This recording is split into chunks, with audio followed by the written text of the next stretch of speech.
Hello students, आज मैं आप लोगों को क्लास 10th कोऑर्डिनेट ज्योमेट्री के बारे में बताने जा रहा हूं। क्लास 10th में कोऑर्डिनेट ज्योमेट्री काफ़ी इम्पोर्टेंट टॉपिक है। इसको पढ़ने से पहले हमें कुछ फॉर्मूले यहाँ पर याद करने होंगे।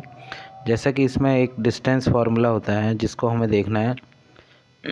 अगर हमारे पास दो पॉइंट P और Q हैं जिनके कोऑर्डिनेट x1 y1 और x2 y2 दिए हुए हैं, तो उनके बीच की डिस्टेंस निकालने के लिए, जैसे हमें x1 y1 x2 y2 दो कोऑर्डिनेट दिए हैं, तो उनके बीच की डिस्टेंस कैसे निकालेंगे। हमारे पास फॉर्मूला होगा PQ equal to under x2 minus x1 whole square plus y2 minus y1 whole square. x2 minus x1 mean यहाँ पर जैसे हमारे पास कोई पॉइंट x1 y1 P दिया है और Q x2 y2 दिया है, दो पॉइंट दिए होंगे, उनके बीच की दूरी निकालनी, डिस्टेंस निकालनी है, तो ये फार्मूला आप लगा सकते हैं उसमें। इसी तरीके से जैसे अगर हमें किसी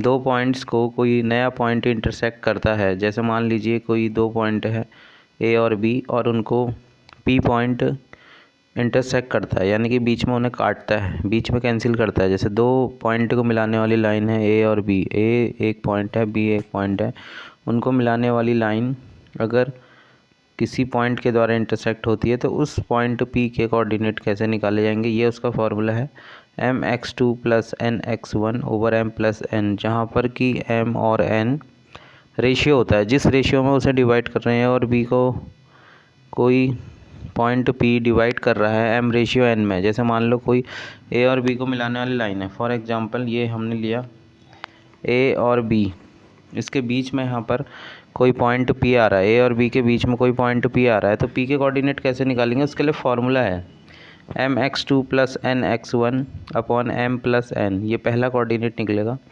इसी तरीके से P का जो सेकंड कोऑर्डिनेट है my2 plus ny1 upon m plus n से निकलेगा, mx2 plus nx1 upon m plus n। इसी तरीके से second coordinate my2 plus ny1 over m plus n। यहाँ पर m कॉमा n क्या है, जैसे हमें को रेशियो दिया है, किस रेशियो में डिवाइड कर रहा हो, मान लो कि P उसे 2:3 में डिवाइड कर रहा है या P उसे 1:2 में डिवाइड कर रहा है, तो m और n की वैल्यू उस तरीके से भरेंगे जो रेशियो दिया है। और x1 y1 पॉइंट पहला होगा, x2 y2 सेकेंड पॉइंट होगा।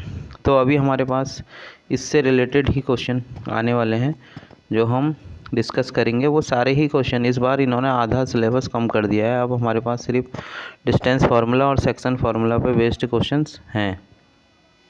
जैसा कि हमें एक्सरसाइज 7.1 में यहाँ पर दिख रहा है, find the distance between the points. दो पॉइंट्स के पेयर आपको दिए गए हैं, जैसे ये है पहला क्वेश्चन 2,3 4,1, पहला पॉइंट है 2,3, दूसरा पॉइंट है 4,1, इनके बीच की डिस्टेंस निकालनी है। तो अभी मैंने आपको डिस्टेंस फार्मूला जैसे बताया, x2 minus x1 whole square plus y2 minus y1 whole square.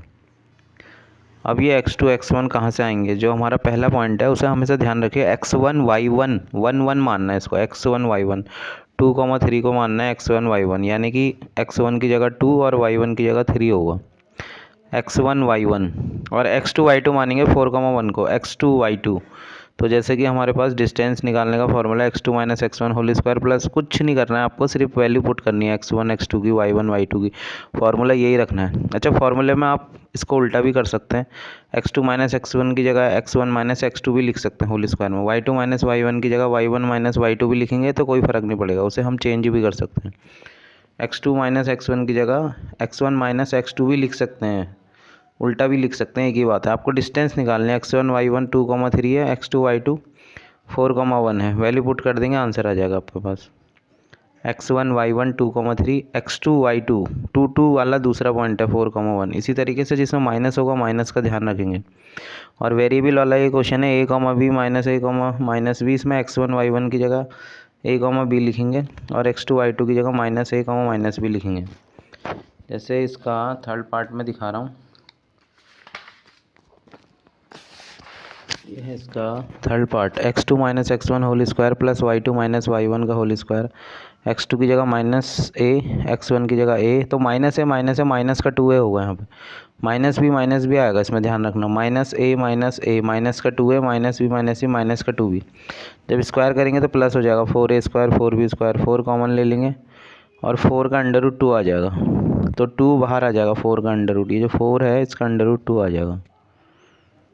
तो आगे भी इसके क्वेश्चन हम कंटिन्यू रखेंगे आगे के वीडियोज़ में। आप फ़िलहाल इतना आप इसमें देख सकते हैं। Thank you students.